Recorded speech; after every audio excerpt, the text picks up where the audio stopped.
Hey, Dad. So you're on air with Kory Hubbell. Have you heard of Kory at all? What should I say at this moment? So, you hey, just Dad, be you're honest. on. He's the best. You're on with a nobody, Dad. So. Yeah, by way of art, I am a nobody. I just want to say you did a very good job. So good job. It's that thing where you're actually kind of smart. Things you say make you sound dumb. Yeah, we both do that. What's that called? Nope. Yeah, but you're a little different, Dad. Stop saying sure! Oh, it drives me crazy! Are you seeing clear? Are you seeing clear? I think most people just ignore the tough questions. This isn't Minecraft. This is real life. You are hilarious. That was not the dog, Dad. That was you. Yeah, to solve this, we have to completely ignore the main problem. That makes literally no sense to me. I just want to die. And that, my friend, is one of my favorite things about you. Nice to meet you, Mr. Kester, or should I call you Aaron? You can call me Aaron. Okay, that feels weird, but I'll do it.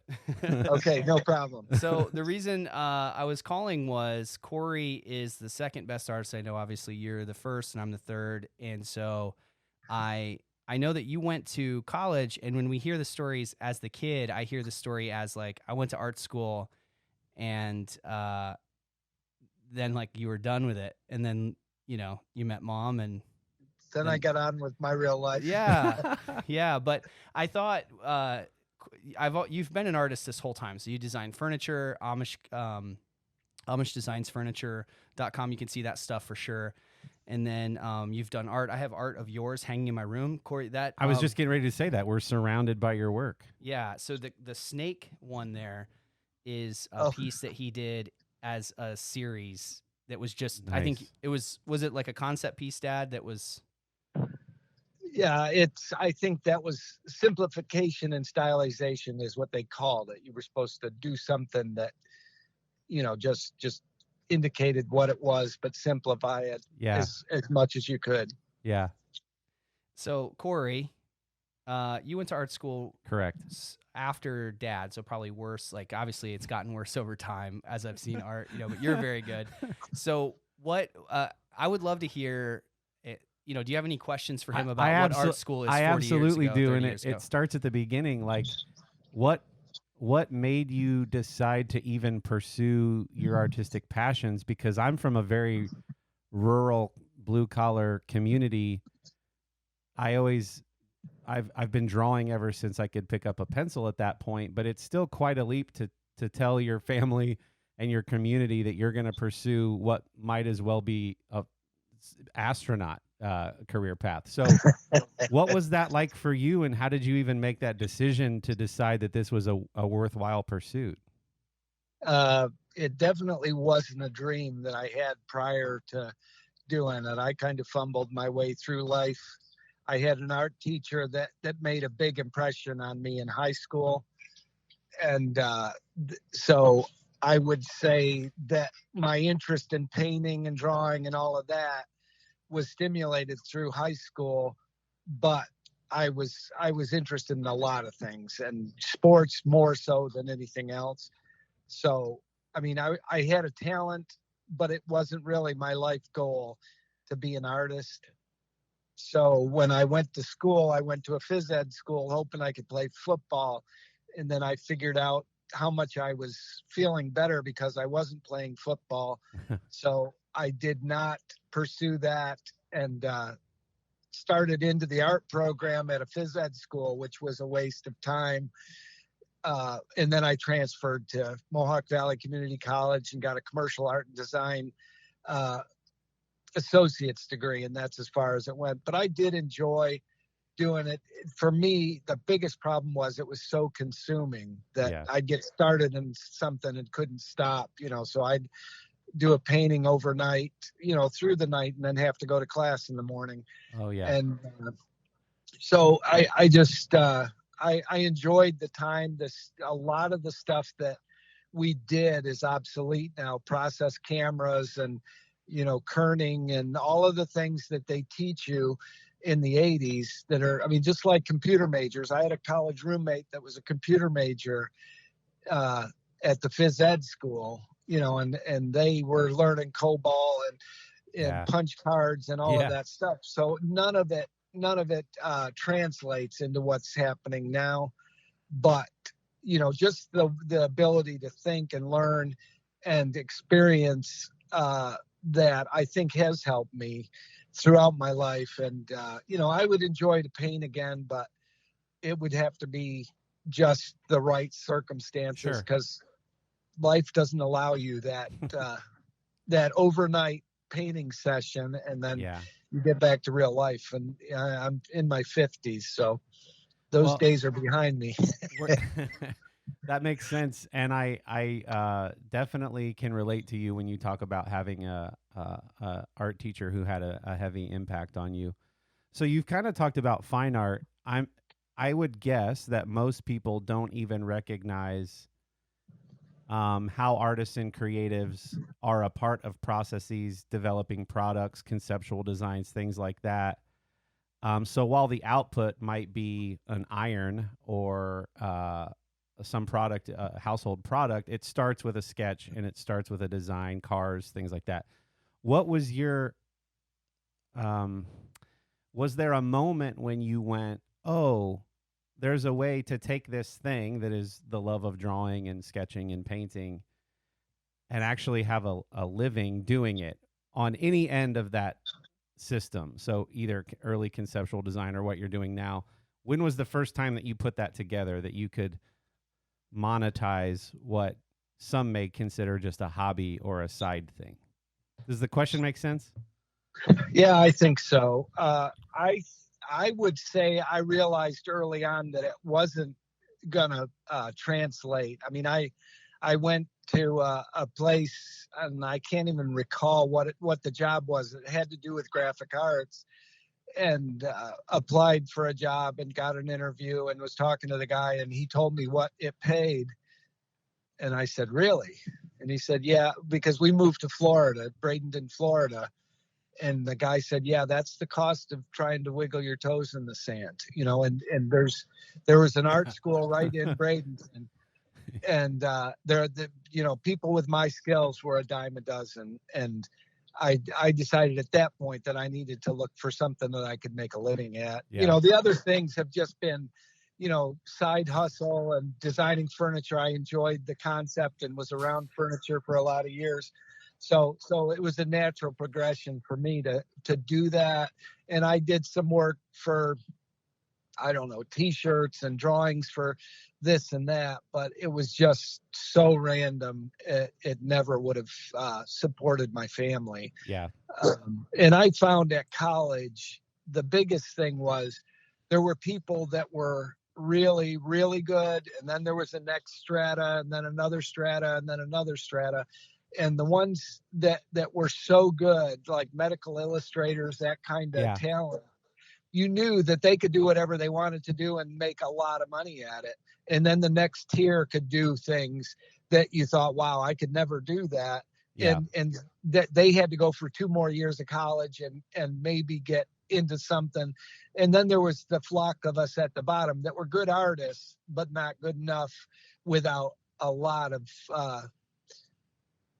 difficulties to get into where you wanted to be, and you just take what was left. Hey, basically. Dad, so did it feel like the career, like, I think that still is the case, but one of the things that, Kory and I have realized, and some of the others, is that specialization and the mixing of disciplines, like right now, I don't think I'm a strong enough salesman to enter any I don't know, but there's spaces by themselves that is just crazy competitive. But both Kory and I now are beginning to find, Kory found it a while ago, I'm beginning to find people who think like I think in the construction space are not a dime a dozen. It's like really weird. Right. And I think you did the same thing, where you took what you learned and you took it to a small community in a different way, in a different discipline. And that way of thinking that you have is unique. I don't think I've met a lot of people. I think a lot of the credit that I should be giving is to being around you and bring your kid to work days and things like that.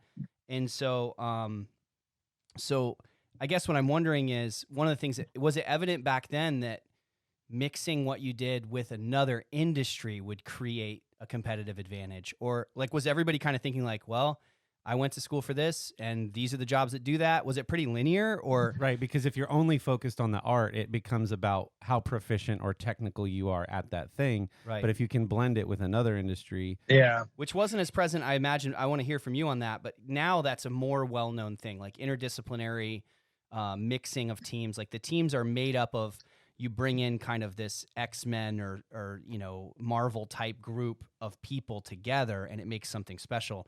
Was it like that back then, or was it kind of like the bread lines of artists? That's what it kind of sounds like, where you just go in and you interview for the same jobs. Yeah, I think that's probably true. But I do think that my way of thinking is different than other people's way of thinking. I agree with that. And I have a singular focus on things, which you have to have in art. You can't be, distracted and doing 3 or 5 things at once. You have to be all in on the painting you're doing, or the pencil drawing, or the thing that you're doing. It's just a total focus on the project at hand. And I think I did carry that through, because the difference between me and other people in what I do, which I've sold different things for probably 35 years, that's all I do. But I think I have a singular focus on what I'm supposed to be doing, and I can block out the noise that's coming from other places. And I think I do have, my schooling and my interest in art have helped me to have that linear focus, that I don't get distracted easily. Yeah. Well, I would say that's an accurate undersell of you, in the sense of like linear, only one thing at a time thinking, because when I look at your work, you are certainly have one of the more holistic mindsets, although it's focused and centered. I met a guy, that yesterday I was looking at a van, and I met a guy who was, in the same stage of life you're in, and he sells things too, and he might be focused on sales, but, it was not the same at all. And so one of the things that, for example, that you did was your selling was actually kind of more like brokering and problem solving for your people. And you had this, I remember going to work with you, and when you met with all those Amish guys who had all their little shops, and you were brokering out lumber, and, basically what Dad did was he broke it down instead of by the trailer load, by the truckload. And sometimes even, 100 linear feet you'd take to the guy, which is, you could put in your car, sometimes. And one thing he did conversationally is like the arc of the discussion, the storyline of the discussion, you always got to where you needed to go, which lends itself to sales, but you somehow kept the most important information segmented correctly, and you didn't get off track in that discussion, and you were able to manage. The story was just so concise with them, but it was organic, whereas I was, and still struggle with, just taking a rabbit trail and getting off of the main story. Yeah. And I just think that I can see art and composition in that. That's not a stretch for me to say, because I see that, like, even when the industry sank, you saw the whole story, and you went, okay, here's a path forward. And you flipped what your business even did to support your customers. And I just think I don't know, I agree with you. That's just a completely different way of thinking that makes you very pliable in many different industries. And it's the mind of an artist, like that infinite game and storytelling and that sort of thing. And seeing the whole story is not something that people who are myopic do. So bit of a rant there, but I don't know. I see focused people, like there was kids at the youth center we used to run that made puzzles, and they never looked away from the puzzle. And I think that's a small view of what you do. I think you still see much more big picture than most people I know. Yeah, and that's, I think, what makes me driven in what I do is I just can't get off task. And sometimes it's to my detriment, but, I do care about the customers, whoever they are, that they get, what they're paying for. So that's important. That's Dad, I didn't direct you there. Somehow we got to this intersection of art and business and entrepreneurship, I promise you. And if you guys are listening, obviously you are, you now see how I landed here talking to Dad. Kory, do you have any closing questions? Yeah, I do. I would love to know what art looks like for you now moving forward. I know you said you don't have the time to necessarily whip out a basket of paints and a canvas, but how do you see yourself enjoying art moving forward? If you had all the time and resources, Yeah. what would And that could be? pursue any kind of art, Dad. Like you could do anything, right? Was that a fair Yeah, addition? yeah, Yeah, I think that I get that outlet through designing furniture and coming up with new ideas about, the same quality of product that I'm used to seeing for the last 25 years with the methods of construction, but just coming up with designs that are different than what everybody would expect Amish furniture to be. yeah. And for me, that's satisfying, and doing things that people look at and say, wow, that's kind of different. That's contemporary.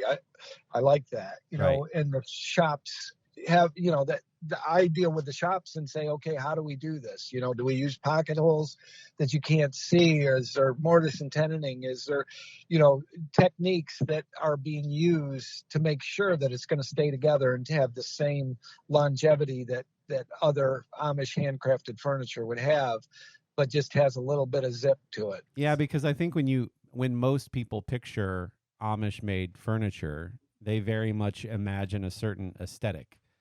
They know that the quality is there, but they imagine a certain style. So Right. I imagine that what you do as a creative in that space is, like you said, maybe rethink it or think outside of that traditional aesthetic and elevate it to something different. How does that feel pretty disruptive when you present those designs to the craftsmen and say, hey, what if we tried something like this? And they're like, well, we've been doing it this way for Dad, 300 years. What's the name? That's a great question, Kory. What's the name of the table where you used the circle and then the cutout of the circle so there was no waste? Well, the Sedona table. That's an example. Kory's question did is, do they go, what? What are you talking about? What are you talking Yeah, about? yeah. That happens. But I've got a couple shops that I've used that are open to it, and we discuss, what we can do to make it viable. And there's other shops that would say, no, that's too freaky, that's too weird.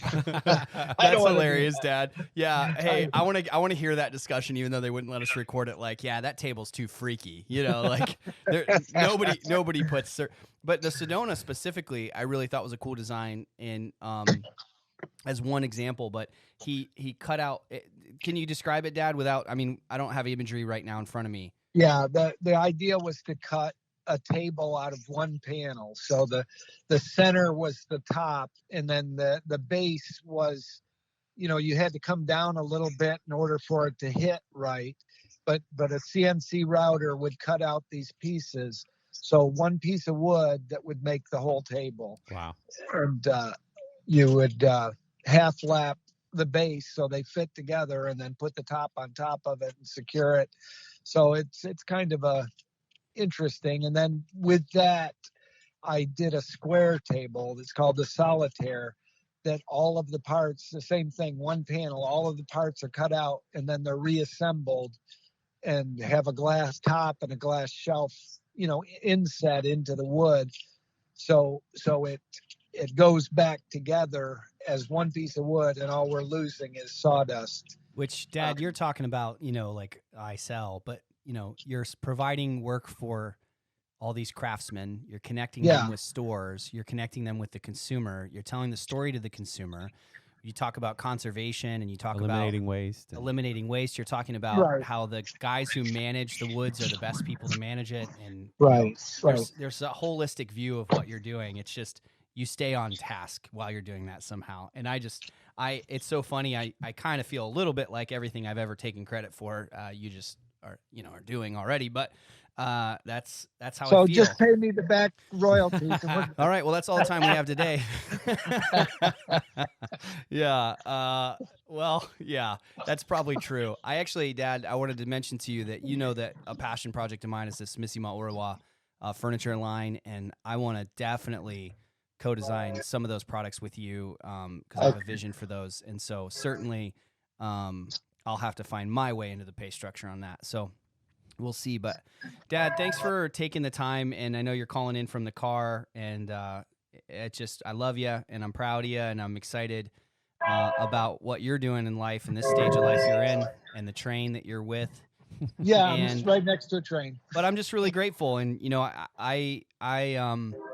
am discovering some of the things you discovered, and I have the benefit of the time that the things you've shared and the wisdom you shared with me, that I don't have to go to the same places, and I can learn and grow. So I really appreciate all your support over the years, and your love and care.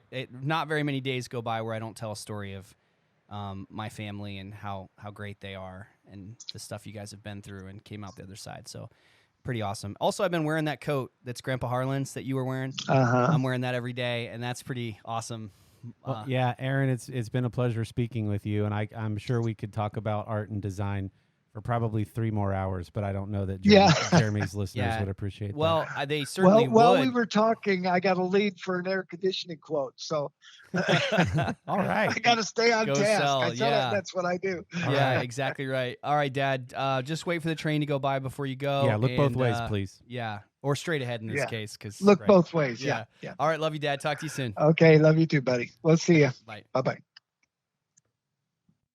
Oh, man. So good to talk to Dad. Yeah, clearly we're talking about art and all that stuff, but at the same time, I'm just spending time with my dad and that's great, asking other questions. So, yeah, it was a different time. I don't want to go do like a whole, like somehow we've evolved beyond that, but when he was talking about monetizing, I don't think that's a lick different than what a lot of people are going through right now, where they're just like, well, I'm an accountant, and not that that's what he was saying, but that was the sentiment at the time. Was, well, I hope there's an accounting job available. Yeah. I think I'm fascinated in the way that people have chosen to pursue art through time, and how it was viewed by society at that time, and how that may or may not have determined whether or not they pursued it. It reminds me a little bit, as you say that and listening to art school, a little bit like almost like apps. Like you develop this thing and it does this thing.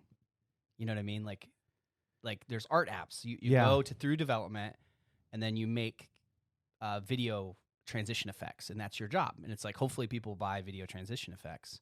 And you know what I mean? Right. And so I'm grateful that he's been able to translate what he's learned into many different areas and ways. It's so awesome. He undersells, obviously, and I always oversell, but I think I'm right on with him on that one. Kory, so good to have you back, buddy. Man. Hey, so good to see you. I'm not sure if we'll put that in. I mean, I think we'll probably do bonus episode content with that. Great. I think that would be great behind the scenes. But if not, cold open. Yeah, cut. So great to have you back. Kory Hubbell. I'm your host, Jeremy Kester of the Renaissance Agency, Renaissance Radio. Tough word to spell, I know. Search for it the best you can. This is Kory Hubbell. He is a top strategist at and technical company and logistics company. He's also the owner of Hubbell Arts, and Hubbell Arts has been, we as artists always maintain our namesake art business, regardless of what time we have available. That's right. I'm jeremykester.com. You can go see my photography. It's not what I'm primarily pursuing, but there it is, right? It's there. And so Hubbell Arts, really remarkable. We just talked in episode 1 and then teleported over here. Actually, that was last week, right? Yeah. So that was a lot of fun, by the way. Oh, I had a great time, and I really appreciated you hosting. It was lovely to meet your family. My family had passed COVID around, so that was fun. And we had quarantined. Punctuation, please. My family had passed COVID. We had passed COVID around. Thank you.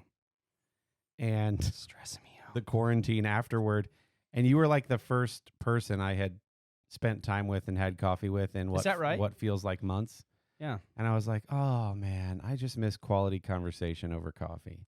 It was really nice. That episode felt very genuine. It felt good. And I didn't do a good job of doing this the first time. So I just want to say, thank you for having me on. I highly respect what you're doing with the Renaissance Agency, and I'm a fan of it. Mm-hmm. And so the fact that you think me worthy to be a guest is deeply honoring. So let's get that sappy stuff out of the way so we can. Well, I really appreciate that, man. Sincerely. I'm going to try to receive that compliment sincerely instead of, you know what I mean? Like, it's kind of hard to do. But I appreciate what you're saying. This is really hard. And I think as a podcaster yourself with an episode, we'll talk about that for a moment too. I think you recognize more than the average listener how hard this is. That it's easy to guest. Yeah. It's hard to host. Well, and even so, like, it's it's very revealing. There's no hiding. It's fairly permanent. I mean, you don't love to delete episodes just because you didn't like them, Right. especially if you have a guest. I mean, what are you going to do, you know? And so, yeah, it's challenging. And I, as someone who tries to do new things and grow, and I'm okay with making mistakes in front of people, but some of the early mistakes you just can't get over. You can't get over poor audio. You know, you can't get over, you know, a lack of listening or behavioral, you know, or tics that you're doing and things like that. And it's just very difficult. And when new listeners listen, they usually pick up one episode and then go back to the beginning. Right. And so what do? Do you nerf it every episode because they might go back? So there's all those things. And so I really appreciate that compliment. It's for me, this is really a journey, you know, kind of a journal of like where I'm pretty sure this is heading. And I want to be able to accurately look back and go, yeah, okay, this is where we pivoted and that sort of thing. So, but I don't really know. You know, I don't know exactly where we're going to end up. And it's becoming clearer. And that's okay. And that's I think that's okay. Yeah, it's a process. It's a journey. Some of it is very much, I know you don't like the phrase fake it till you make it, so I won't say that. I don't know if I don't like it. I changed my mind. But it is sort of, if you know you want to enjoy a cross-country trip, you will allow little detours and side excursions. Right. And you know you want to get to the West Coast, but you don't really care where, as long as you get to see the Pacific Ocean. And I feel like that's what it is starting a podcast, or for you starting the Renaissance Agency. It's like conceptually, I know I want the experience of the journey, and I have a vague idea of where I'd like to land, but I'm okay with the fact that the journey may take me down different roads, or I might take a different route than I anticipated. Or like, you know, one road might just suck. You know, one might suck. You know, and so that's been. We have some stinkers on our podcast. Yeah, and it's funny when I say that, I don't mean guests personally. I mean you do. Oh, you thought I meant guests? I meant episodes. No, all your guests have been great, and all the from the middle guests as well. I just what I mean is, it's just some of this stuff. I think honestly, I might just be projecting from the fact that like being a crappy listener sucks, and as somebody who claims to be serious, like curious all the time, learning in my personal life how to slow down and listen. When most of my curiosity that has been effective in life has been strategic, it's been pushing, it's been almost like a cross-examination of strategic curiosity with a CEO or with a department head or a stakeholder. I'm looking at, I'm getting to I'm detective getting to the truth through curiosity, but being present with the person in front of me.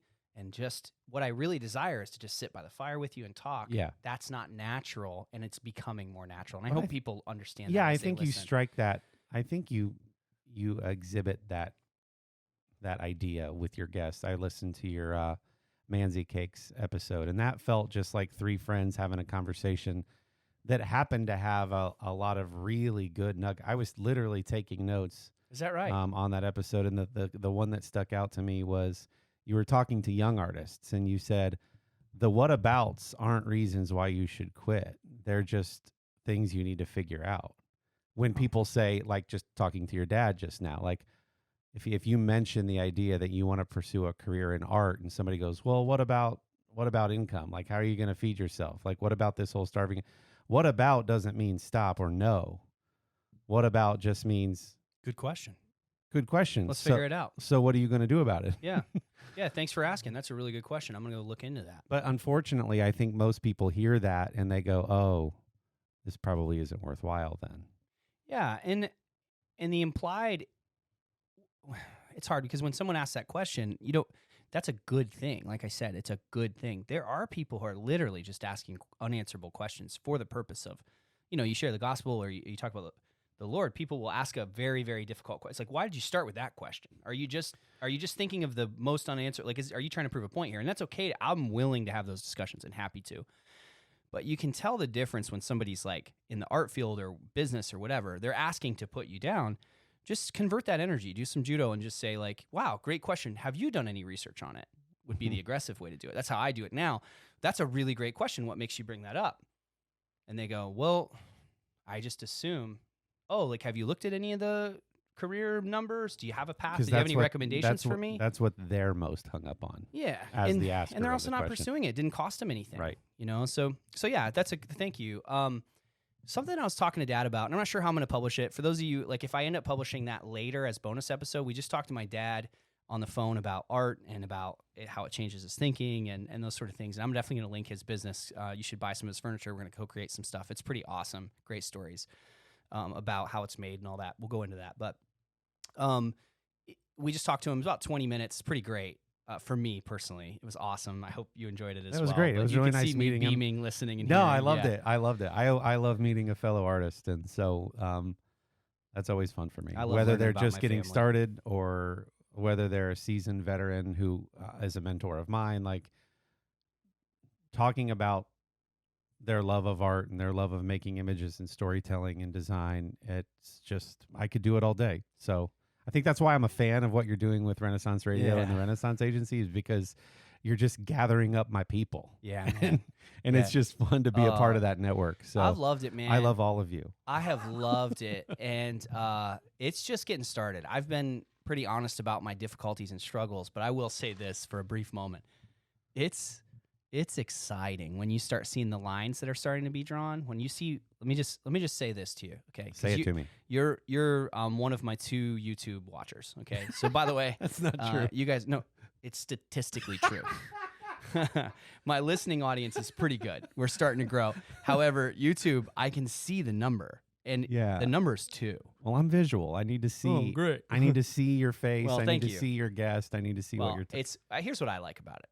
I got like $1,000 iPhone. I'm producing all this stuff, and I'm really grateful that I'm able to put all of this storage and the production so that you can see it. I really love that. No, I'm teasing. I don't care if you guys watch on YouTube. That's a joke.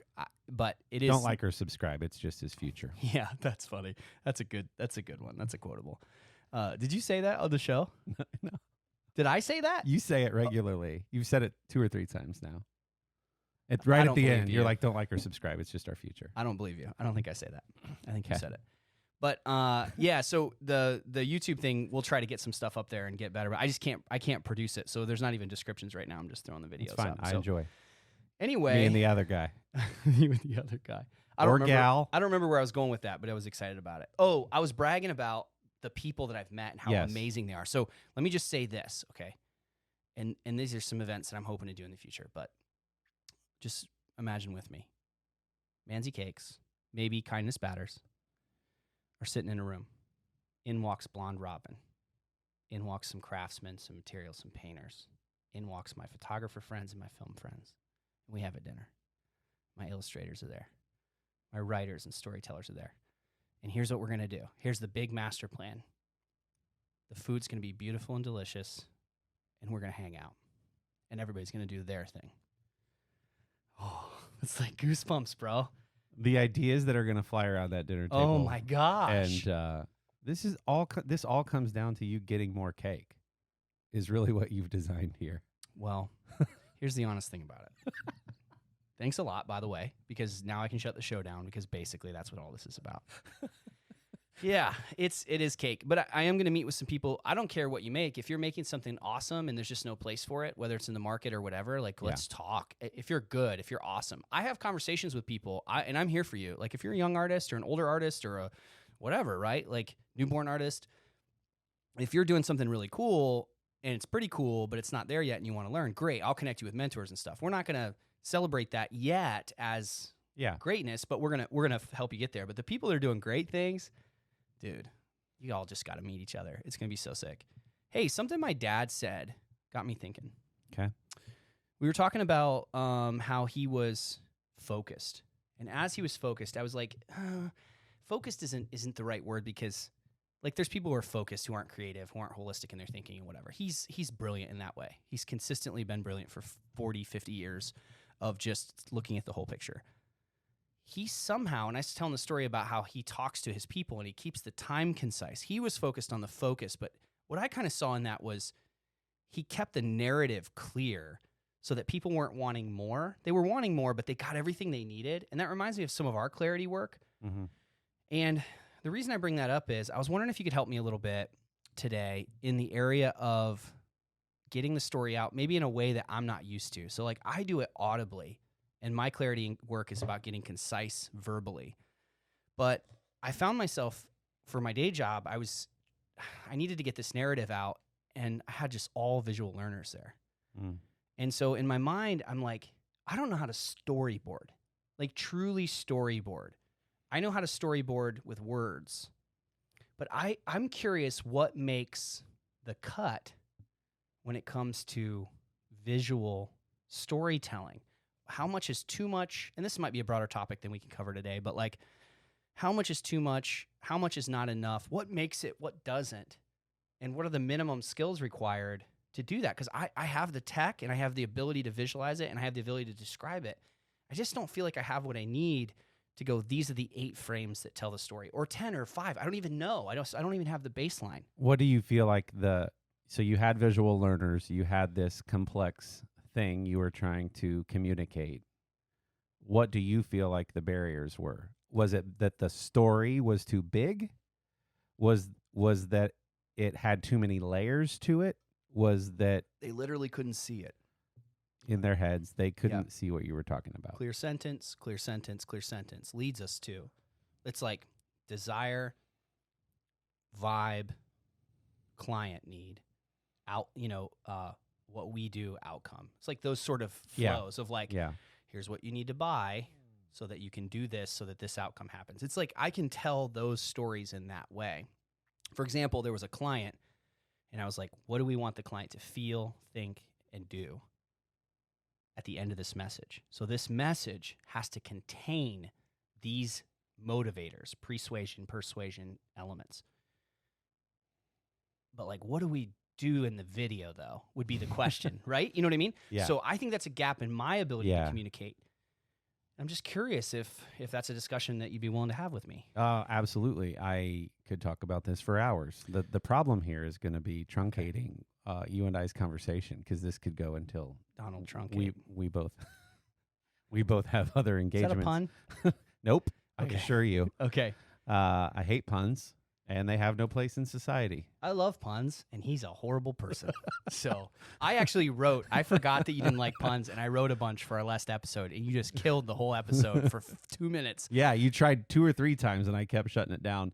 So moving on from that, not to bring that sickness into episode 2. So I guess can I put some parameters on it so that we can maybe truncate a little bit, as you said? So maybe you're a listener and you're saying, I've got this thing, people don't understand it.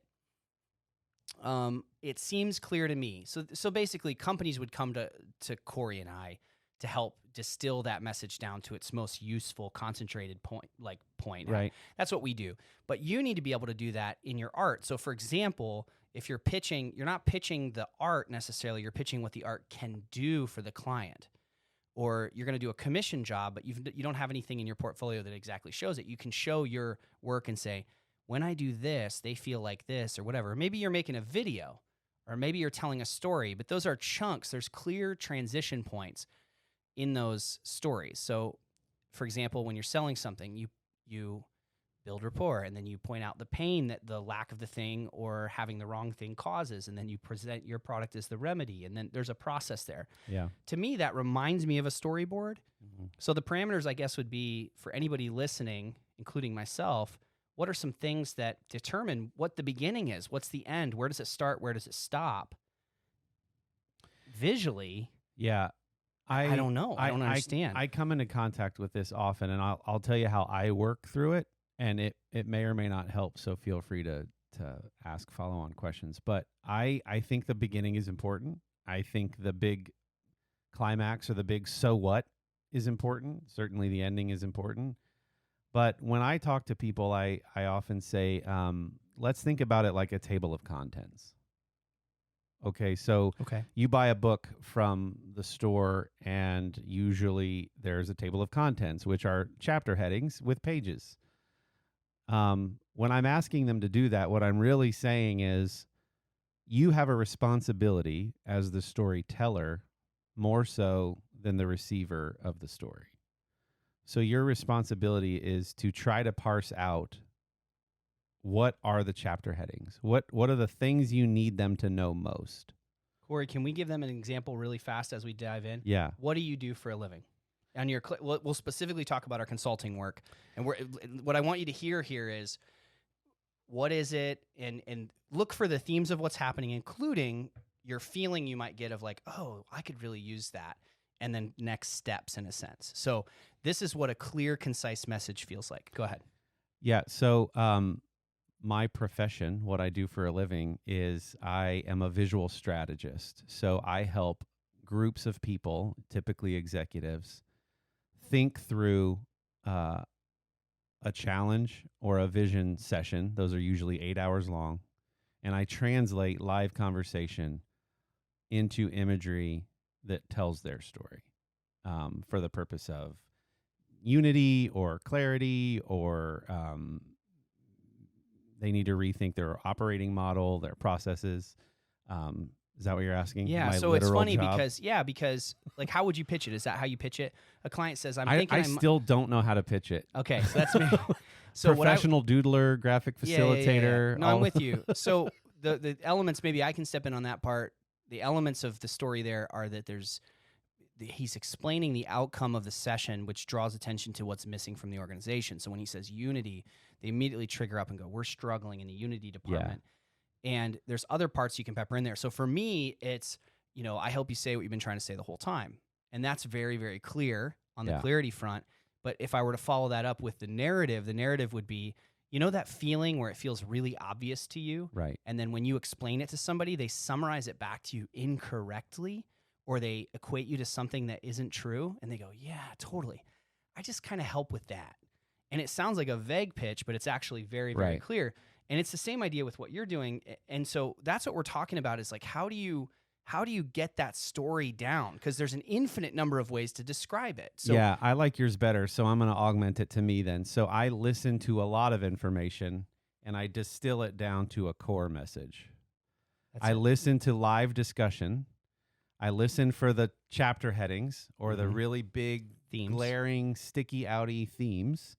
I sort of separate that was sort of a nothing comment, right? Not that person's not important, but that wasn't additive to the message that's being created here. And then I distill that into imagery and words that I think becomes a reflection of the broader conversation. Right. And so for me, what I'm talking about, folks, if you haven't done that yet, it's going to be hard to storyboard, because by the time I get to the place where I'm trying to storyboard, I've already got the message distilled down.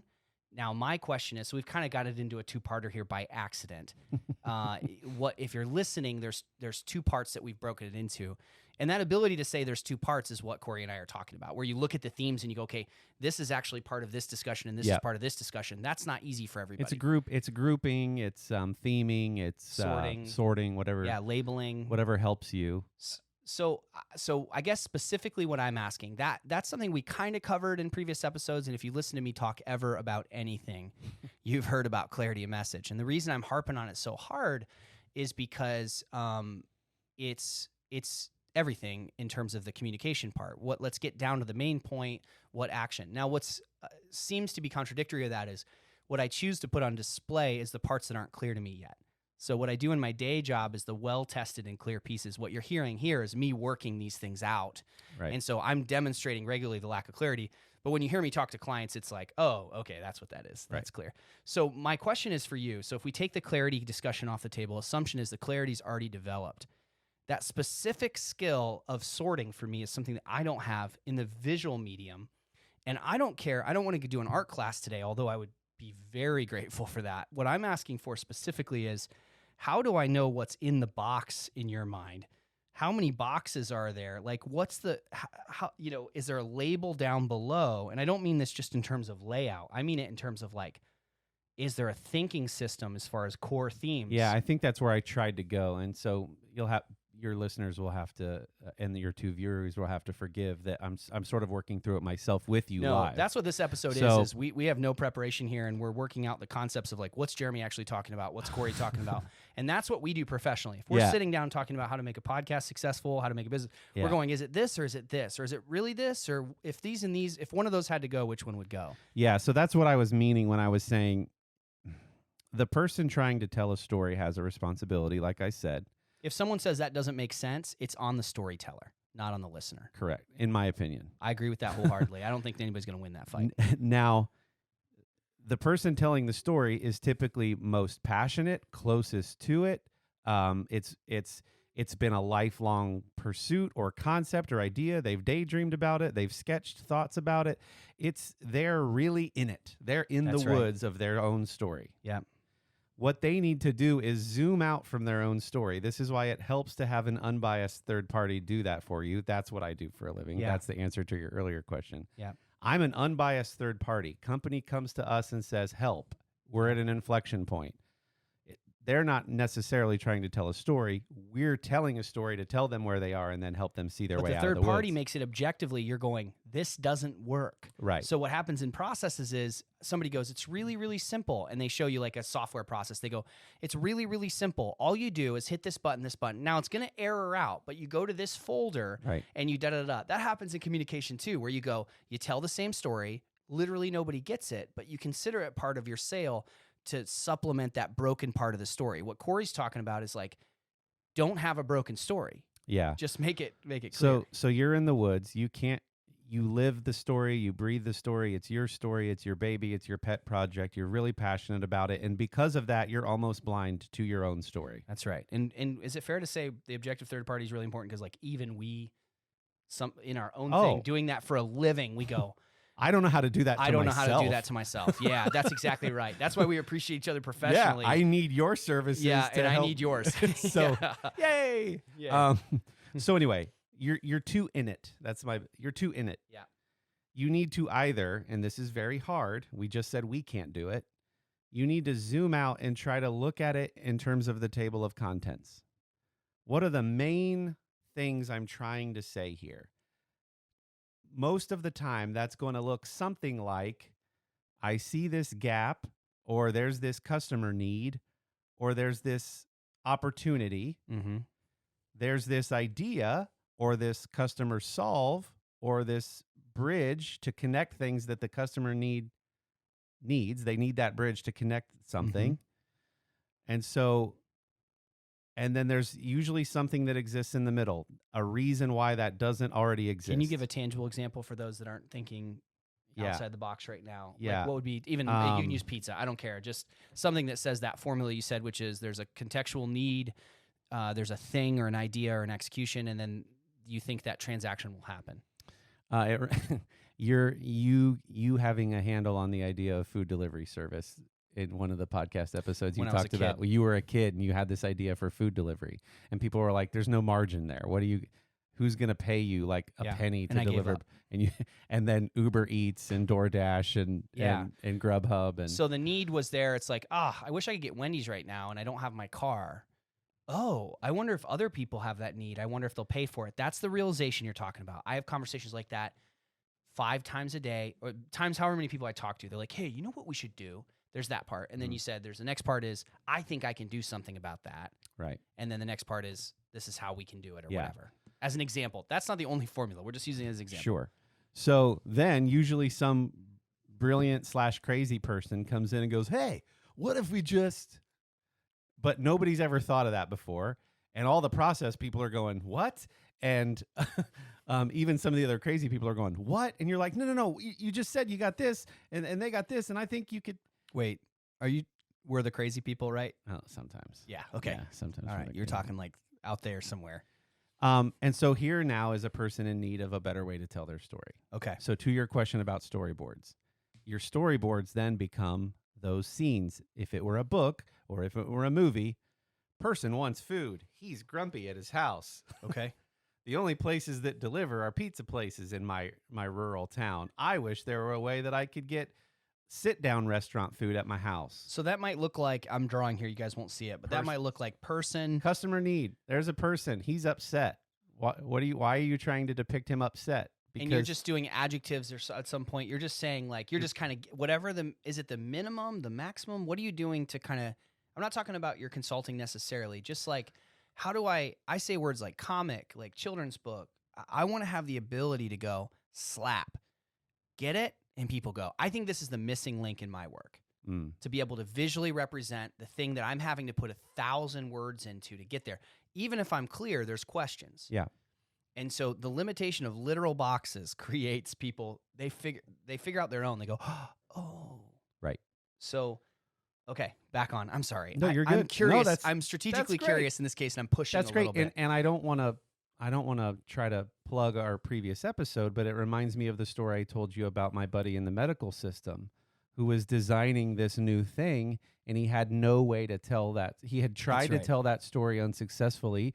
People weren't getting it. Yep. And so we had a 15-minute phone call, and I put together an illustration, and he's like, "Oh my gosh, that's my project on a page. That's all of the inputs and all of the outputs.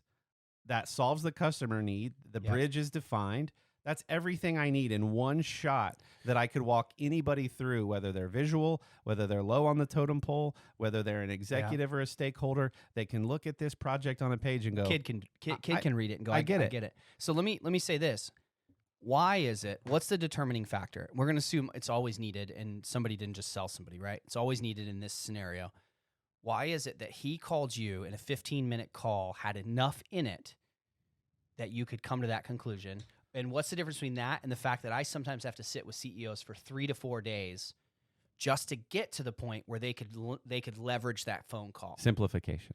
Okay, so tell me about that. Where, if it's a you and it's an I and it's a client situation, or sometimes just you, sometimes just me, sometimes never either of us. Where are we in the sorting pattern there, and what does simplification have to do with it? So the hospital system friend, the use case of the food delivery service, the crazy guy with the idea. They're too in it. Back to what I was saying. They're too in it. They literally can't. They're too passionate. They're too wrapped up. They know too much. Mm-hmm. And so they can describe it 3-dimensionally. They can describe it's like, how it. do you describe your city? Or how do you describe your relationship? I said in a previous episode, tell me about your wife. And it's like, where do I start? Like, how she makes me feel, her story. Like, what do you mean? I need more. I need you to tell me where we are right now. So I'm getting excited too. I am too, man. This is great. And honestly, I hope you guys are gleaning from this, because this is just a Tuesday for me. It's not a Tuesday, but this is just what I like to do over coffee. I love it. So you guys are feeling and seeing, I'm forgetting you're there, and I hope it's valuable to you, but I'm forgetting you're there. Okay. Did you get the question? Did I move away too? I think so. Okay. Simplicity. So usually why he called me, what are the questions I'm asking him? And I'm not being funny here. I will literally say to executives of the company I work for that is very large and successful who call me, I will say, explain to me like I'm a 5th grader. What I mean when I'm saying that is simplify your story, but I can't just say that to them. It's too complex. Simple. Say it to me differently. Reduce it. Simplify it. Trim. And when you simplify, I think I'm trying to figure out a distinction in our work a little bit, and I'm trying to find it's the question special use asking. case. But at the same time, so speaking specifically of your work, well, both of us, when you simplify, when it's broken. When it's complex, you don't recognize the brokenness of the story because everything's covering for everything else, and there's all these different contextual nerfing and all this stuff. But when it's simple and there's just no one to do it, you go, there's 5 parts here, and one of the parts is missing. You're like, oh, this ain't gonna work. Great analogy. Hillsong is a massive worship band. If a guy plays a wrong note during one of those performances, chances of us noticing it, slim to none. Opera singer Alicia Keys at a piano. Yeah. If she hits a wrong note, bong, you're like, whoa. Yep. So which she never does. Alicia, thank you for your work. Yeah, longtime friend of the show, Alicia Keys. So I think that's kind of what it is. You're giving them nothing to hide behind. You're going, just tell me what are the inputs, what are some of the mechanisms, but a 5th grader can also ask, and what are the outputs. Yes. Why do I care? And a 5th grader can break it. At the simple level, a 5th grader could go, well, who's gonna? Or why don't you just have that guy? It's like the Office Space. But I have people skills. What would you say you do here, right? Well, why can't the engineers just take the right? Yeah, that whole thing. So the complexity is in some cases just natural, because when they shouldn't be mocked for the complexity, because anyone who's looking at it 360, However, over time, and I'm guilty of this, the complexity becomes a crutch. Because if your answer is just like, this is ironic because I'm realizing this about myself and almost all my clients. There's a moment where you go, well, they just don't get it. And you're literally there so that they get it. That's the goal of the session, is so that your client gets it. But you're hiding behind, well, they just don't get it because you're trying not to lose your own belief in the idea. So you're saying, well, it's just bigger than you get. And you can't hide once you get down to that stage of like, no, it's not. The customer has to get it. Yeah. They have to understand it. So I guess my question there was, do you think, here's a battle royale, a friendly one. Do you think the client, because we're talking about two different disciplines here, but with the same goal, do you think that there's your clients, what's the difference between the 2.5 hour sessions, the 2-day sessions in some cases, and the call? Do you think your questions, do I need to modify my questions to get to a 15-minute call, or is that unique? Well, a CEO of a Fortune 500 company, his version is going to be a little different. And that might be, in my case, it might have been my friend was already trying to simplify it for me a bunch. Yeah. And he may be an operations guy whose job is to simplify too a little bit. Some people. In fact, he is. Oh, and okay. That helps. Versus I need to impress you with the robustness of my organization. He's going, basically what I'm trying to do. He was trying to save me time. And by doing that, he didn't even realize he was doing it. He was doing most of the work for me. I asked a few clarifying questions. We got it even smaller. Yeah. And so we came up a level. So the irony there a little bit, when you're talking operations guys, like their job is to simplify. They're just like, no, where does the package go? Yeah. And the CEO is going, it goes where it needs to go because emotionally our customers need to understand. He's like, where is the package on a map? Yeah. So operations guys to some degree might be similar disciplines of like, what are we like that frustrated guy who's just like, no. Like finance is like that a little bit, right? Well, isn't finance simplifying to finance? And in my case, he already knew the noise in the system. So he already knew how to simplify it to me. But basically what we're saying, getting back to your original question, is simplification is huge. And it's not because you're dumbing it down for the purposes of storytelling. It's not that you're reducing its value by taking away very important components.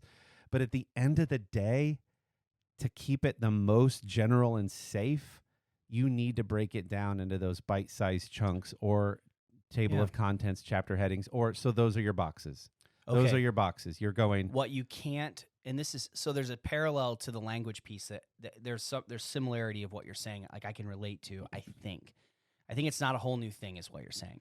It's what are the parts you can't do without. Yeah, sorry that's a noisy, annoying thing in the mic. But so no, that's okay. But as an example, like Kory and I just wrestled it out to figure that out. I'm listening and all this stuff. And then our job at the end is to go, so you're saying. So what? Yeah, what I'm saying now is. What? Yeah, now what? But my summary of that was, it's not disrespectful. He did a great job there. If my answer is, so the storyboard is similar to the language in that we want only what we can't live without. Yeah. And like that summary It's could just feel in a condescending. He just said all that stuff, told all these stories, and it's like, oh gosh. But it's like, no. But just in a different medium. Yeah. And so now the medium, the job of an illustrator, to illustrate means to make clear. I didn't know that. Illustration is not pictures. Illustration is not children's books. Illustrate means to make clear. You're an illuminator. Yeah. No, that's not the same word. That means a different thing. But so look at me just like randomly trying to like, oh, I've now solved the English language. I'm just going to throw another ill word there. To illustrate, to make clear. So the reason children's books are effective is because they're giving you the most iconic moment of the story in one shot, in one illustration. And a good illustrator will ask you a series of questions to get you to the point where you're trying to get the biggest bang for your buck of your story in one image or in a series of images, maybe only 10 for the whole story. I just did a storyboard for a customer, and it was 8 panels that explained something they've been trying to solve for years. I'm okay with, I mean, if you're listening here, like there may be a bit of a trigger on the topic for folks, but I think it's a noble thing that we should share, if that's okay with you. Yeah. Are you comfortable sharing the topic of? I think it's very important as a parent with kids And as a kid once myself, I think it's a great topic. So kind of a grown-up topic, but in the form of a children's book, ironically, as the warning goes. But go ahead. Yeah. So very, very difficult thing to want to illustrate. I've got a friend who is a trauma therapist and child psychologist, and she was trying to talk about this concept of inappropriate touch and molestation, and like, unfortunately, with a lot of these cases for kids, you can't just say, well, family members are safe, Right. but everybody else isn't safe. So how do you tell the nuance of that story in 8 panels in a way that is, this is an Inception level ironic topic, because you want to be appropriate for children, Yeah. but you're explaining an inappropriate for children topic in a way that loves and cares for those children, but also protects them. But the best way to tackle the problem is to just get right to it. And there aren't any books on the subject. Well, because it's nearly impossible. How do you do that? How do you right? do it? And so I sat down with her, and we looked at her pages, and she had, like 3 or 4 paragraphs per page. Yeah. And I was like, there's no way this is going to work. She wasn't pretending that, like, that stage is important. You can't start with simplicity, right? Yeah.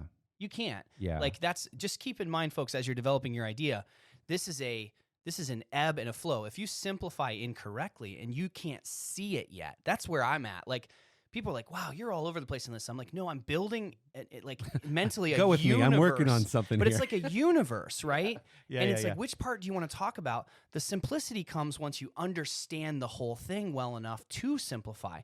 The problem is, I think probably those books were probably tried to be simple too soon, and probably her love and care for the subject and for the children and the complexity and her understanding that nuance got her to a place where she could then come to you as a storyboard Yeah. and begin to simplify.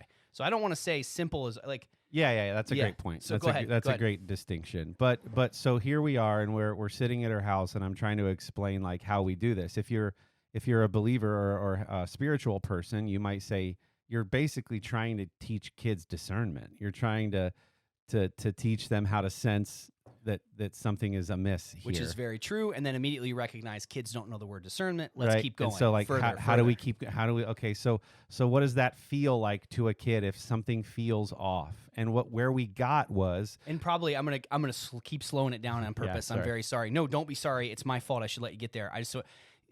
Somebody might say flush face. Somebody might say like you feel gross. You might like. There's probably a continual culling and simplifying. But where'd you end up? And we're like, this is about the kid.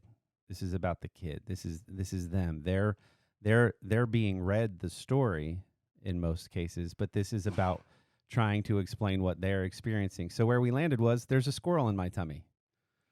Oh, and wait, we're let like- that sink for a second. So if you imagine a squirrel in your tummy, that's a distinct feeling. That Yeah, churning and something's that- going yeah. on. And so it's funny, it's catchy, and it tries to get at the root thing, which is teaching a child to discern or use their senses to sense that something doesn't feel right. It's also not a harmful concept when you're not experiencing it. Right. So one of the difficulties of that topic, and we'll move on, but is that you don't want to put something in someone's mind, and so the squirrel in the tummy thing is just a funny thing to hear. You can walk around in public and say squirrel in my tummy, and it's not something that's harmful, Yeah. but you know it when you feel it. Yeah. It was a great So use of language. Our way to be sensitive about the seriousness of this subject then became we baked in a game where it's find the squirrel on every page. Like, we just tried to be sensitive about the subject. And I said, do you have anything in the book that makes it clear physically on your person as a little boy or a little girl what's not okay? And she's like, no, I guess I don't. And so then we baked in a page that was like, anything that your bathing suit covers, it's not okay. Because So- you can't, the squirrel in the tummy is vital language, but it's also conceptual and it's subjective. And so you needed to have like objective pretty clear landmarks. Yeah. pretty clear, like Yeah. make it very clear to kids. I go, so then my next question to her was, because she was working with another artist at the time and it just wasn't working for her. And I said, do you have a page that shows that? She's like, no, you know what? I don't. And then the artist suggested a page with this very busy background that almost made it hard to discern between the kids in the background. I go, take the background away. Yeah, not the story. Not the story here. White background, But also stark. to the same point, like, kids in a, it was like a modest bathing Yeah, suit situation. So that on its own, without the context, is fine. Like it doesn't. It Yeah, didn't and the cause any kids, difficulty. the look They're on their happy. faces on the page is even like they're looking, and I said, let's make the bathing suits brightly colored, so it's very obvious. So anyway, that's just one very practical example of how we're like refining what you're trying to say in a series of visuals to give it the most impact for that illustration. And especially when saying nothing isn't an option. So even listening to this, you might be like really uncomfortable hearing this topic. And I'm sorry if it's caused any difficulty for anybody, but it's a very important, the whole project was done with a lot of love and a lot of care for a very important topic to help people. And like, you look at that and you go, okay, so for the person who's not going to punt on this, how do you do it? And the weight of responsibility there, it could only be done with a lot of people, not a lot of people in terms of number, but a lot of resources. In other words, she's put hundreds and hundreds and hundreds of hours. She understands this topic. And then Kory comes in and says, okay, how do we tell this story? And then literally any kid can pick that story up, and it's not traumatizing. It's not triggering. It's only helpful. It puts some discernment teasers in their heart. Yeah. And it's like, yeah, let's go. And the reason that means so much to me is because that is a task that will be highly criticized, likely. Sure. And it was done with such love and care that you're like, why would it be? Right. And and when you know the person, like Jeremy's saying, and her, I mean, the reality is that she has to talk to the kids who didn't have that way to discern. Yeah. She has to talk to the victims of some pretty horrific things. And so when you've sat in those rooms, I'm sure, and had to have those conversations, you get really passionate about being able to save people. And so anyway, shout out to Teresa Gasser and everything. She's got multiple stories. She's got Ice Cream Cone Feelings, and I'm not, I don't have a production team yet, and I'm a little bit struggling with some of the logistics, so maybe you can help me take some links and notes, but I'd love to link to it. Is it trustworthy, like in terms of her character and absolutely. truth and all those things? Yeah. All right, so we'll put that up for sure. But that's one example, and if you're thinking of that and you're going, wow, how do you communicate? Like, a misstep there causes huge difficulty and ramification professionally. Now you're thinking, okay, let me just encourage you. You've got blankets that you sew that you want to sell. And in no way, shape, or form are Kory and I making fun of that. No. But the same mechanism applies. How do you communicate this clearly and why it matters in a world where you can pick up a blanket at Walmart, you can go to Amazon, or you can feel better because you went to some random place? There's lots of good options available to you. You can get a blanket from the lady who does it across the street from you. So you get them quick and cheap. You get them expensive and handmade or whatever, and you're entering this force and you're like, there are a lot of things rooting against you. How do you stand out? Well, you just use the word handmade. Yeah, they say handmade too. I can get it to you fast and free shipping. Yeah, that's an option. That's what are some of the popular words now? I may have sprung it on you too late. Tell me. Yeah, no. Like, what are some of the artisan, bespoke? Yeah. What are the popular ones? Look, let me just say this real fast because he's going to put me in trouble here. All my friends have businesses with these names. Okay. And when I say all my friends, I mean the 8 of you. I love you guys. But they probably mean it. And what no. I'm saying is so many people just say, if we stick that word to it. Yeah, people know what it means.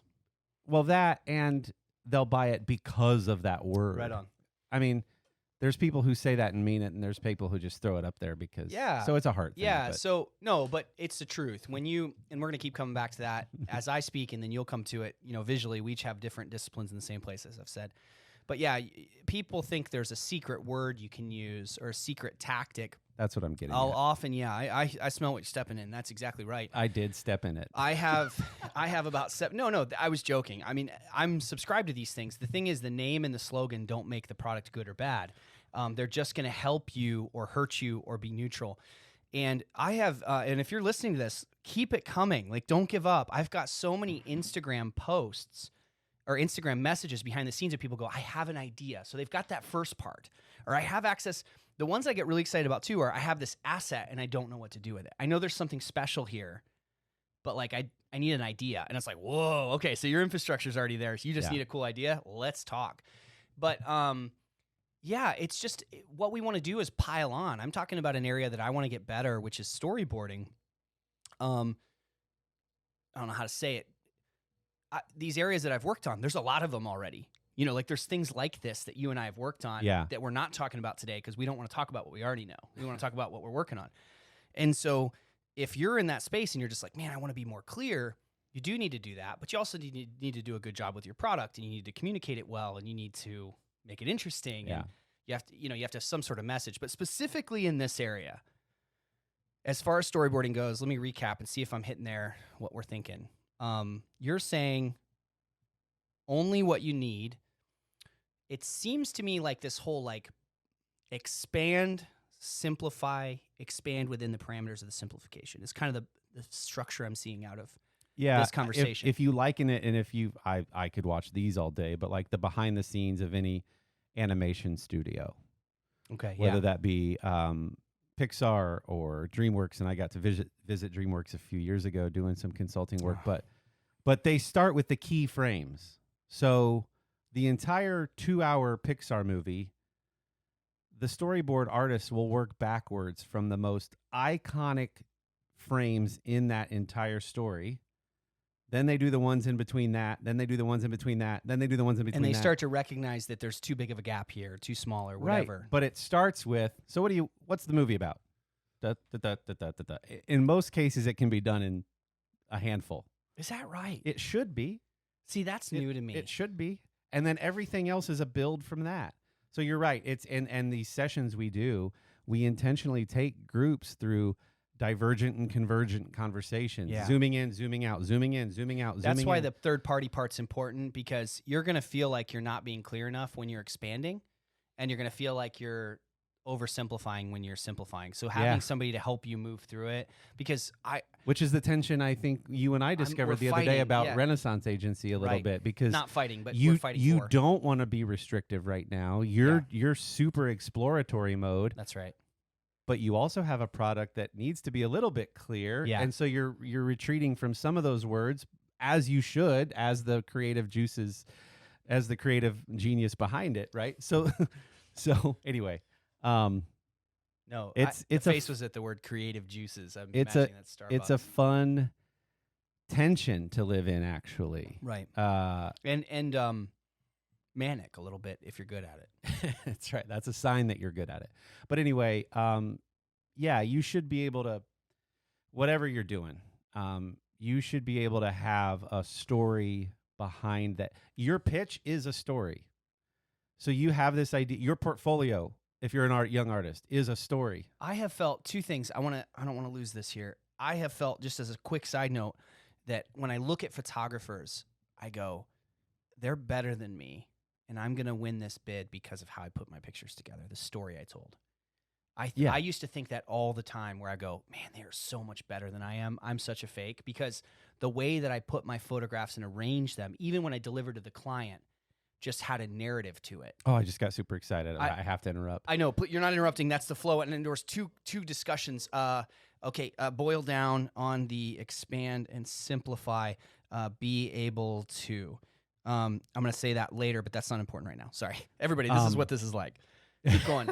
So I talked about narrative. Yeah, I think take two photographers presenting their work, their body of work for a wedding. Is that, what do you want most as a photographer? Well, I'm a capable commercial photographer, and I want to make some money to fund this and buy gadgets and stuff. So if you want that, just call me. But it doesn't matter. The majority of my photography work was in the wedding space. So let's use that as an example. So Illustrator, speak my language, whatever, it doesn't matter. There's two ways to present your body of work. You could have your body of work in a book or in a PDF and go and let the person react. Or you could go, let me tell you about Stacy. Stacy was the person that I shot for this session. Stacy grew up on the streets, had a really tough upbringing, and then reveal. Yeah. And I'm not talking about being a salesman. No, here's why this photo was special to me. And here's Stacy's story, and here's what I was able to capture in that session with Stacy. Versus, here's my stuff. Yeah, those portfolios could be identical. I'm hiring the person who told the story all day long. All day long. Yeah, so yeah, that's the crazy. And so one of the things that I do in life in general is I put myself in funny, difficult situations for the story, because I would rather have a narrative or a story. So I'll go, if I have a choice between two restaurants, a known good and an unknown, I'd rather have the unknown, because I have such a range of ability to talk about how amazing it was or how horrible it was or whatever, just something, you know what I mean? Yeah. And so one of the photos on my site, as an example, let me see if I can find that one. I don't think it's there anymore, but the couple called me, very sweet family that I'd had interactions with over time, just kind of superficially at first, but there was a talent show that I hosted that one of the girls was on, and I was really nice to them, and she really liked me. They liked me there, but that was kind of it. And we just kind of followed. We were bumping into each other in a small town over time and became friends over time. And this sweet, sweet family, and the mom was diagnosed with something before the wedding, and nobody at the wedding knew. So it was me and the family. That was it. And it was special. And so photographing that wedding, there's a photograph of the 3 daughters and the mom leaning on each other.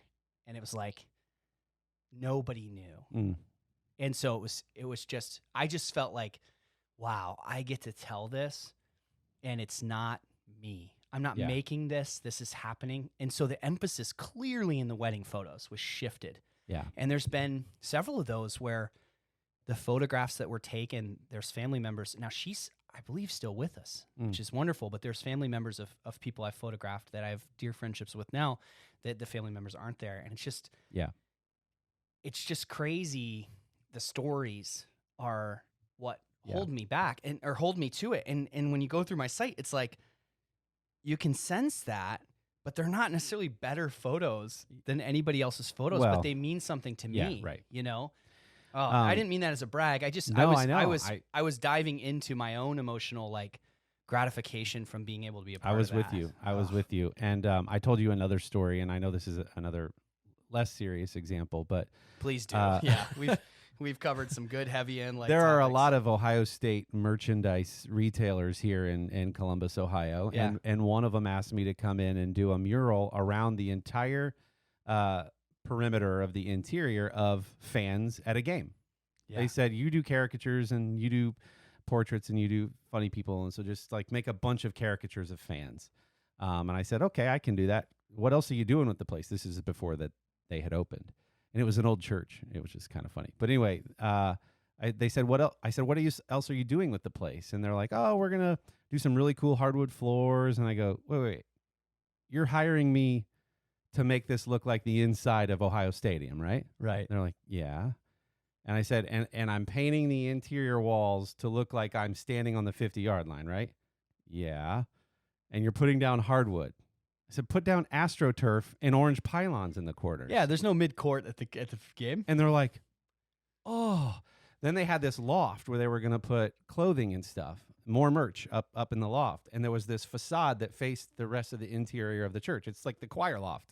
I said, what are you putting up there? They're like, we're going to hang jerseys because they're going to be our top sellers. And I go, cool. What if you made that a scoreboard and played the games? Yeah. And had all your advertisers on the sides like it was the advertisers on the scoreboards. And they're like, oh, that's story. That's picking out your chapter headings. Those are your storyboards. But the simplicity is you're on the 50-yard line at Ohio State. So there's a difference there. And I think that segues really great. By the way, I have to say this. This is bad for the show because that was such a great segue, and I'm going to steal it. This lady here, if you go to my website, you'll see a lady on an airplane. I was talking to her, and that's her daughter. And can you see the expression on her daughter's face, looking at her lovingly? Yeah. I was talking to her, and she said, this is my first flight I've ever done. I was like, that is unbelievable. And she said, yeah. And her daughter looked at me and kind of shook her head. No, that's not true. And in my mind, I was kind of defensive of the lady. I said, she doesn't remember. This is her first flight. According to her mind, she's experiencing this as her first flight. Yeah. And then the mom looked at the daughter, recognized what was happening, and said, clearly she had Alzheimer's. And so she looked at her and said, oh, okay. And she didn't even remember, but she's just like, oh, okay. She's kind of resigned. And I said, I think this might be your first flight. And she goes, well, when you get to be my age, you get to hide your own Easter eggs. So she had a sense of humor about it. And this is what I was telling you about, my ability to take a photograph that's compositionally correct from my stomach with using like without indicating that I'm taking a photo has helped me over time capture these photos. And so I took that one and then I asked and I said, is it okay if I take this photo? I just want to remember this conversation. But I kind of took it first, but I was going to delete it if she said no. Yeah. And so I took it, and that just reminds me of That's really cool. of that moment. It was just so cool. What I was going to say that I think we can get back to the awesome segue you teed up for me was that ability. I think I can summarize. I think what we're talking about, it hit me and helped me hone this in. Essentially, you need Bring to it have in for a landing, as it were. We're landing, yeah, Because the plane. the airplane, yeah, my Okay, dude. yeah. Fist bump for the radio audience. Wasn't a pun. No, it was a use of the word in its. It was double entendre. Double entendre. Yeah, or a single entendres are my favorite jokes. Sure. So, Because they're lonely. because they're lonely. No, they're single because they want to be. Okay. Yeah. Paul. I am entendre. You Sure. know. What are we doing? I don't know. Oh. Sorry, everyone. Hey, everybody. You're welcome to our podcast where we show you how to blow up a perfect segue for 14 minutes. No, but I think it relates. So all of the stuff we're talking about, and help me if this lands right, you need to have the ability to go anywhere in the discussion. You need to have a holistic and 360 view of what you're talking about, that expansion we were talking about. You can see it from every direction. That's the goal. That's what you want to be able to see and explore with the person in front of you. But the way you initially deliver it is through one clear, concise, simplified message. Yeah. So you give them that simplified message. None of this is new, by the way. This is what we've been saying the whole time. But you give them that simple message, and then as they have curiosity, you know it well enough to go anywhere with them. Right. Because if you're just like proud of yourself that you found a simple way to say something, but you don't understand it, like your author. Yeah. She didn't understand the topic. That's where you see books and movies. There's one, I don't want to call it out, but there's a movie recently that was intended to celebrate a group of people, but ended up being rejected by that same group because they didn't understand the topic. Right. And you know which one I'm talking about? I think so. We'll talk about it off air. Sure. It's not bad. It's just it was tone deaf because it didn't have the context of that greater vision and view that you need. But you don't need to share that greater vision and view. Yeah. Which is my struggle. I mean, that's just literally, you're just so excited. You're like, what do you think about this and this? And the person you're talking to has no context. Yeah. So crazy, man. So All right. Yeah. I can't talk about storytelling without bringing up I'm studying this book. I haven't finished it. It's the Story Brand.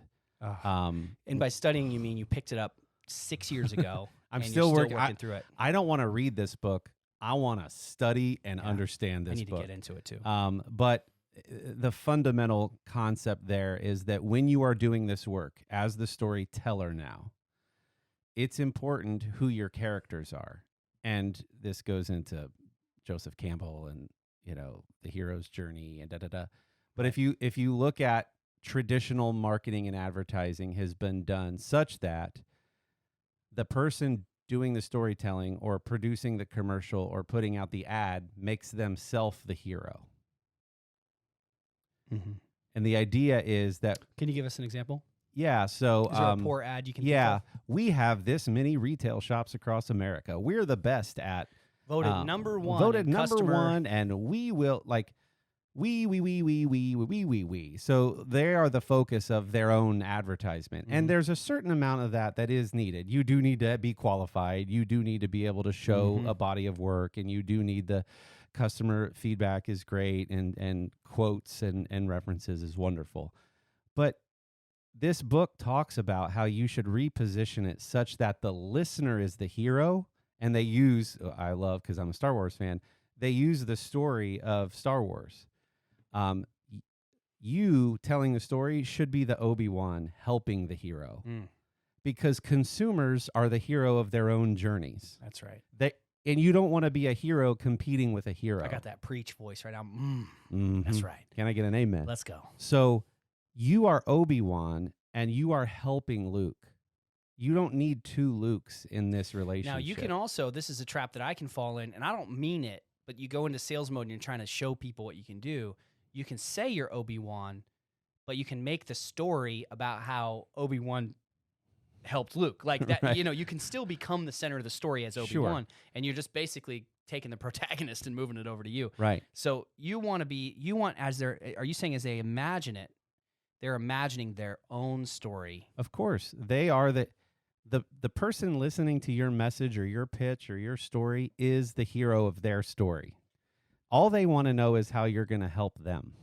Can we do an exercise, a practice thing for the listeners that you have not been prepared for? Sure. Can you tell me the contrast between the company's story and making the listeners or making their customer the hero? And I'm going to throw out some examples of people that I regularly have conversations with. Now, this is a tough one. We're not going to give you a clarity message that helps you stand out. We're talking about systematic, like we're talking about it, not systematically. We're talking about, what's the word I'm looking for? I'm talking about as a system, as a template. We're not actually sharing with you like marketing or creative strategies of how to communicate yourself. The point is, how do you switch the wireframe from this is my story to this is your customer story? And I'm going to give you examples of some businesses. Sure. Okay. And then you can try me on a couple. We'll just kind of go back and forth. So they own a very, very small car dealership, and they're having trouble standing out. The obvious version would be, we have the best deals. We have the best prices. We have the best deals. Okay. We're family owned and operated. We care a lot about. So how do they make their drivers the hero? You could say something along the lines of, we care about Stacy's first car. We know it means a lot to her. Mm-hmm. And we want to make sure that when you as parents buy that car, that you have a confidence in Stacy's driving and that she's proud of her first car. And we're going to make that affordable for you. That's right. Check out our service department. This is a service department. This we. Yeah. But what you're saying instead is, as a parent, you're going to be able to trust that this confidence in Stacy's first car, knowing that she's going to get to and from her basketball games. Essentially, you're being a good parent. Yeah, and it sounds a little bit like you're exploiting the situation. You're not. You're just going, why would they be coming here anyway? But that also should inform your actions. So when you say that, okay, this is our story, you're being a good parent. Now you have to make it true. So now you're doing actual things that make Stacy safer.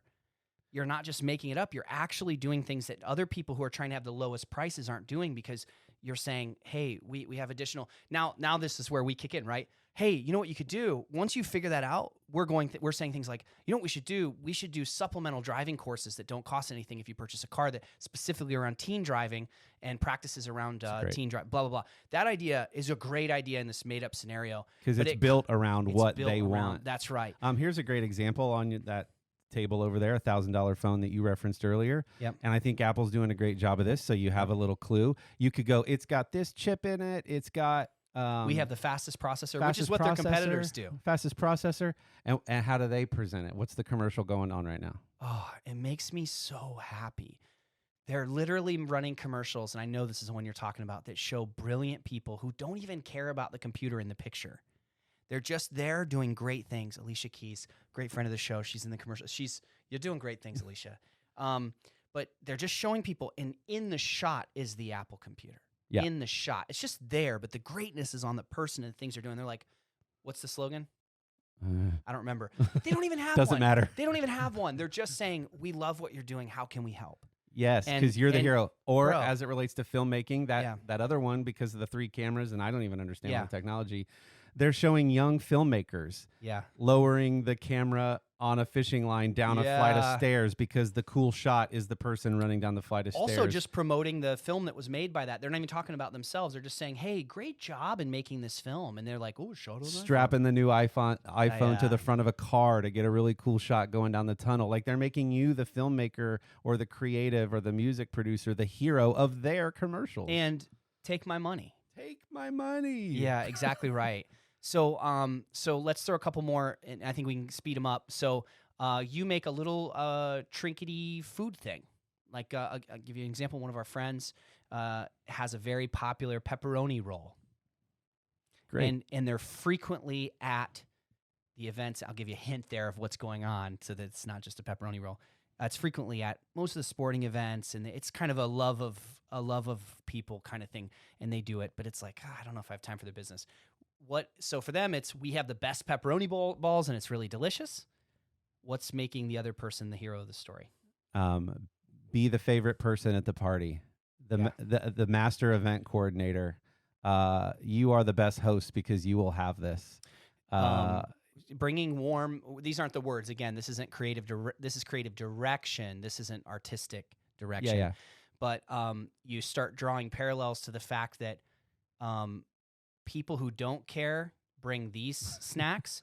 But if you show you love your athletes and stuff, they get a warm, wholesome, carb load. Sort of like if you want to show that if you're the parent that wants to show that your team or your kids are cared for, this is what you'd bring. So there's just so many examples of that, and that's one piece of StoryBrand. Yeah, right? and that's just the very beginning model that they present. But again, it's not a marketing ploy. It's a mindset that allows you to begin. Honestly, that's one of the things when you look at where did Jeremy come up with this idea? Where did Kory come up with this idea? It's those parameters and systems of once we understand who the hero is, all we're doing is just piling on birthday presents to them. We're just how can we make this product just pile on to them? And just to be totally authentic, I haven't story branded Hubbell Arts properly yet. Because I'm just now making a shift in my career and what I want my side hustle to be, fully committed to my day job. I'm fully committed to my day job. Have we mentioned that? We are. I think one thing I want to make clear is that we're fully committed to our day job. Yeah, there should be shirts. But anyway, because I don't yet know exactly what I want Hubbell Arts to be in this new iteration, I need to re-story brand Hubbell Arts so that I'm laser focused because I can be more selective now. I don't need a wide audience for Hubbell Arts right now. I need a very specific audience for Hubbell Arts, and I need to rebrand it to reflect that. Can you think of a country whose GDP is smaller than the company you work for? So just to be clear, he gets to do whatever he wants with Hubbell Arts. Congratulations. Yeah. And we didn't talk about it in the last episode. We joked about it after I stopped recording, and I know we've gone over an hour already. No, that's okay. 20 minutes off because the phone call. Yeah, with that, I'm going to do that bonus content because it's so good.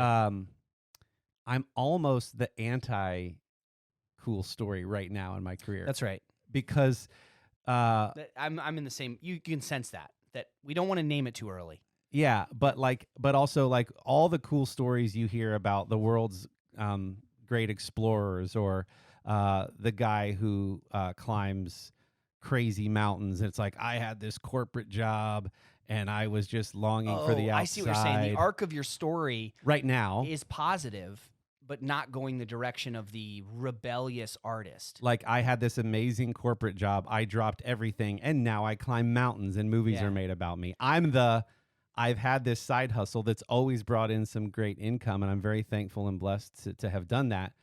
But now I have the luxury that this thing I also really like, pursuing this strategy work, provides in such a way that now I can be more specific with the side hustle. So that's almost the anti-story. It's the one you don't want to hear. Yeah, but it's not a hustle. I mean, you almost have to quit calling it that too. It's now something where I think when I hear that, by the way, for what it's worth, if my summarizations ever help anybody ever, they always do. Well, I'm not. That wasn't fake humility. I'm just saying sometimes I question it. To me, you have a really cool, unique moment where you can. I think hustle and scale are the primary focuses of most of us because we have those limitations. But in your case, you have the ability now to make something very pure. And that's a good way to say it. It's not confined by the primary confining attributes that most of us are dealing with. These kids that are listening possibly, or at least, the reality of the situation is I'm going to say first names like Matthew, Lydia, some of you guys, and there's 5 more at the school. You may not even listen, but I'm thinking of you, DJ, in the sense that you have a huge limitation with school and you're thinking about your future and all these different things. You have a moment right now, Kory, where in a sense, gravity, time, and space for an artist, which are the absolutes when it comes to limitation for artists, you just don't have those. So you almost, in a sense, have an obligation to make something very pure and very special. That then later, if it becomes, for example, if your company, for some reason, you guys go a different direction, or health, or any other reason, you now have this very pure thing that you can make a choice about scale, choice about provision. And in very practical terms, you can't be selective when you're first starting out because you need any money. Yeah. you'll do the $50 logo because you're desperate for anything. And it's really good proving ground. It's really, really good. Paid practice is Paid really practice helpful. is amazing. So you'll take all of it. And then you get to a point where you're like, if I do one more $50 logo, Yeah. I'm going to go crazy. And then you swim out to the riptide that is the free market. I mean, that's the reality, is that you just can't. And we probably should cut it there. I just want to say, you did I don't know a if really good job. I don't know if I gave you anything So good job. that you set out to do. No, this is exactly with it, this man. I episode. just want to let my hair down and explore. I know what I know already, and it's just so stimulating and exciting to be in front of and talk with someone who you don't have to wrestle through the acumen piece. We know what each other are talking about, but you're adding value all the time in terms of perspective and knowledge, and I appreciate that. When I'm talking to the younger folks, did you have anything to say about that? I wasn't trying to ask you to reciprocate, but I'm trying to get better about not doing 2 points in a row. It's like a listening thing. No, that's really good practice. But no, to your point about the young students or whatever, like I have a guy, Jeff, that we're going to talk about off air that I think would be, it'd be perfect for him to get introduced to the rest of the Renaissance Agency and just sort of like Love to meet him. be in the room with us, hearing about how we work on how we tell our story and refine our message and exactly what do you want to do. He's this amazing illustrator. He's got a 3D printer. He loves toy design. He's not. I got a place for that 3D He's printer not. at the He's agency. not broken out in the way that he's wanted to, but Yeah. he's phenomenally talented.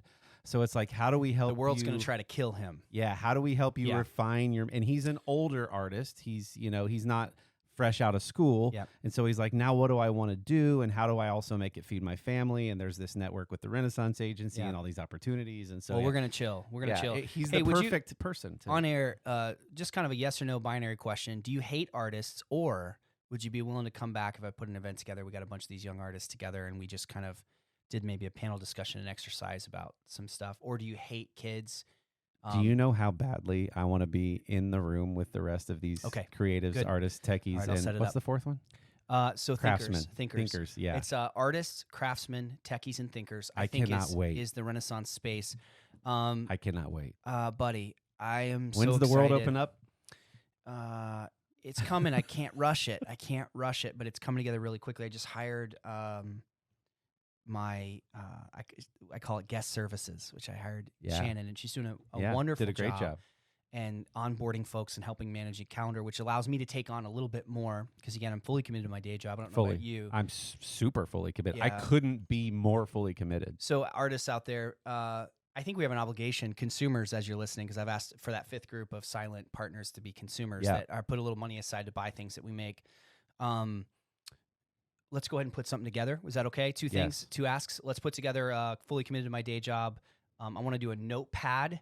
Do you remember the thing where you're watching something or goofing off and then you click the button, it turns into a spreadsheet? Have you ever seen that on YouTube? That's an older one. Okay. Basically, there was a website that had a button that said the boss is coming, and you would click Oh, it. yeah, and it would yeah, turn yeah, it- yeah, It's yeah, kind yeah. of a funny little Yeah, trope. yeah. I want a notepad that's not sneaky like that, but basically, it's left brain, right brain of artistry. Oh, love and then I want to do a shirt that says fully committed to my day job that's very clean, and then also has writing the color of the shirt that's all over it. Crazy. love it. So if you can help me with I that, love and then number two is we're gonna have an artist event and get together. Yes. All the things. I don't know how to pay for that. Basically, I don't want to charge people. We'll figure that out. But yeah, so we'll work on that stuff. But man, really great. I love these discussions. I just can't handle it. Wow. Okay. All right, folks, we're gonna let you go on this one, and certainly there'll be more. Bye, Alicia. Bye.